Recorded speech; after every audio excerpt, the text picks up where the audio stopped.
Well, amid the tightening grip of a heroin epidemic in New Hampshire, the man in charge of the state's response to it was on the hot seat in Concord today. This is lawmakers had to decide whether to fund the position of New Hampshire's drug czar, which they did, but not before publicly questioning whether the man holding that position is worth the money.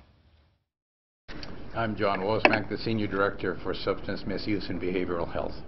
AKA the New Hampshire drug czar, in charge of the state's response to the war on heroin and opioid addiction. But for lawmakers judging a six-figure paycheck, some haven't seen enough action.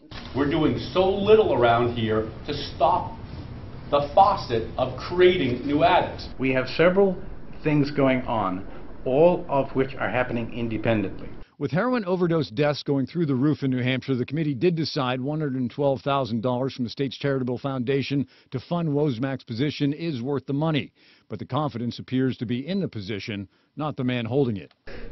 So we have to separate the need for the position, which I believe we need to have, from the person doing it that I'm very concerned has been incredibly ineffective. Based on what I've heard, what I've seen, and the folks that I've talked to, I don't have a high degree of confidence. In recent weeks, Wozmak has been under fire for failing to reach out to law enforcement or highlighting the successes in combating the heroin problem.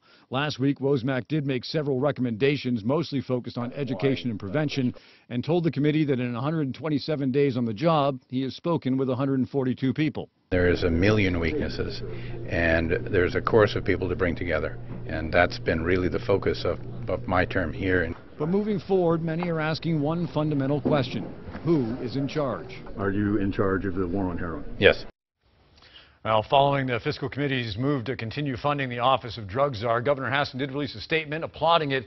Didn't exactly come with a ringing endorsement of the progress made so far, though, as she still calls the war on heroin as the most pressing public health and safety issue facing the state of New Hampshire.